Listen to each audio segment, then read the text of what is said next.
جن کی نظروں سے بچنے کا ہمیں کہا گیا ان میں بطور خاص کہا کہ جو حاسدین ہیں ان کی نظر سے بچو، اللہ، جو محروم لوگ ہیں ان کی نظر سے بچو، اللہ، یعنی جس کے پاس وہ نعمت نہیں ہے آپ اس کو شو کریں گے وہ اس نعمت سے محروم ہے۔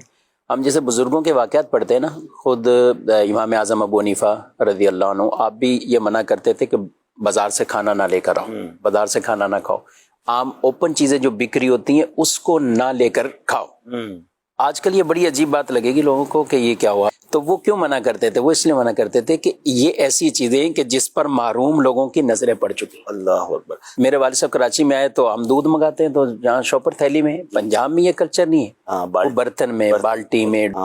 تو اس دن سے میرے گھر میں تھیلا آیا کہ آج کے بعد یہ دودھ ایسے نظر نہیں آئے۔ اچھا، محروم سے مراد یعنی محروم لوگ یعنی ایک تو وہ کہ جس کے پاس قوت خرید نہیں ہے، اور ایک وہ کہ جو اس وقت وہ چیز اس کے پاس میسر نہیں، ضروری نہیں کہ وہ خرید سکتا ہو یا نہ، اور ہم ہر چیز سے بچ بھی نہیں سکتے۔ یہ تو ایک کھانے کی مثال دی ہے، ظاہر آپ نے اچھی گاڑی لی تو روڈ پہ چلائیں گے، اس کو کہاں چلائیں گے؟ آپ کا گھر بھی تو لوگ دیکھیں گے، آپ کا لباس بھی لوگ دیکھیں گے۔ اب اسکرین پر ہمیں لاکھوں لوگ دیکھ رہے ہیں، آج کل سوشل میڈیا ہے تو سوشل میڈیا پہ ہم چاہے اچھی اس کا استعمال کریں یا کوئی اپنی تشہیر کے لیے کوئی دوسرا بھی استعمال کرتا ہے، لوگ دیکھیں گے تو صحیح۔ تو ہمیں پھر ظاہر اس کے جو حدیث میں باقاعدہ واضح طور پہ بیان کیا گیا، رسول اللہ صلی اللہ علیہ وسلم کے پاس جب کچھ صحابہ آئے تو انہوں نے کہا کہ ہم بکریاں پالنا بہت پسند کرتے ہیں، اور بکریاں، تو مدینے میں آ کر آپ صلی اللہ تعالیٰ علیہ وسلم نے اس بات پر تھوڑا ان سے فرمایا کہ تم جو نا وہ زیادہ کھیتی باڑی کی طرف جاؤ، کسان، یعنی مدینے میں یہ کام زیادہ تھا۔ تو آپ صلی اللہ علیہ وسلم نے یہ ارشاد فرمایا۔ اسی حدیث پہ جو وجوہات بیان کی اس میں ایک یہ بھی بیان کی گئی کہ بکریوں کی کثرت پر ایک وجہ یہ بھی ہو سکتی ہے یہاں پر کہ جہاں ایک چیز نہیں ہے زیادہ تو وہاں یہ نظر کے معاملات ہو سکتے ہیں۔ پھر آپ نے کسان اور اس کھیتی باڑی کی طرف اور اس کی برکتوں کو بیان کیا،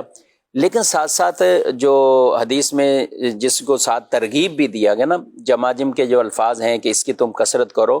اس کی مختلف تعبیرات بیان کی گئی۔ ایک یہ ہے کہ اپنی ان کھیتیوں کے اندر بھی کھوپڑی ٹائپ کچھ لٹکانا، یعنی کوئی ایک ڈنڈا یا کچھ ایسی کہ اس کے اوپر ایک کھوپڑی لگی کہ انسان کو پہلی نظر سے کوئی چیز بھائے نہیں، اس کو بدی محسوس ہو، اس کو تعجب اور حسد والی یہ دونوں نظریں نہ پڑ جائیں۔ ایک ہوتی تعجب کی نظر، کیا بات، کیا، یعنی یہ تعجب سے یعنی وہ انسان خود فیل کرتا ہے کہ میرے پاس نہیں ہے، یہ بھی ایک تعجب کا نظر ہے۔ ایک ہے حسد کی، سب سے بدترین نظر جو ہے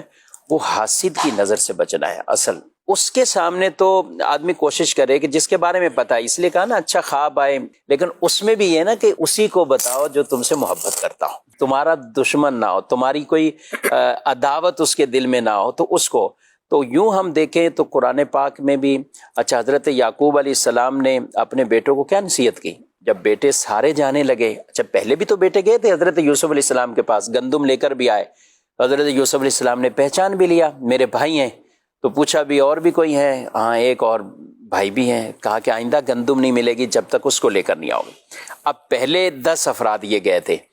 اس وقت تو یہ چلے گئے، اب جب آئندہ کے لیے کہا، جب تعارف ہو گیا کہ سارے بھائی ہیں، تو حضرت یوسف علیہ السلام کو تو پتہ لگ گیا تھا، لیکن اس محفل مجلس میں جتنے لوگ تھے سب کو پتہ لگ گیا کہ یہ 10 بھائی ہیں۔ اب جب 11 آنے لگے تو آپ کے والد محترم نے تلقین یہ کی تھی کہ اب تم نے ایک ساتھ ایک دروازے سے نہیں داخل ہونا، تو یہ تمہارے اوپر جو ایک نظر پڑے گی نا کہ یہ 11 بھائی ہیں۔ آج بھی اگر ہم معاشرے میں دیکھیں نا 5-6 بھائی جن کے ہوں، کمانے والے بھی صحیح ہوں، اور وہ صرف محبت اکٹھے کھڑے ہیں، لوگ بعض اوقات یہ بھی تعجب کی نظر ہے، 6 بھائی ہیں ایک ساتھ ہیں، باتیں کر رہے ہیں، ہنس رہے ہیں، ایک ساتھ کام کر رہے ہیں۔ اچھا کچھ فیملیز ہیں جو ایک ساتھ رہتے ہیں، ان میں بڑی محبت ہوتی ہے اور خاص ایسے تہواروں پر ملتے ہیں، تو یہ بھی ایک چیز ہوتی ہے۔ تو حضرت یعقوب علیہ السلام نے یہ گویا کہ ایک بچنے کی تدبیر وہ بتائی کہ 2 کر کے داخل ہونا، اور اس لیے ہمیں ان چیزوں سے بھی بچنا ہے۔ نظر برحق ہے، احادیث سے بالکل یہ ثابت ہے، اور اس کا انکار کرنا یا اس کو کہنا کہ یہ بس ایسی دقیانوسی باتیں ہو رہی ہیں، یا ان چیزوں کو بعض لوگ اس کو ان چیزوں سے بھی تعبیرات کر کے وہ نظر کا ہی سرے سے انکار کرتے ہیں، تو ایسا نہیں ہے۔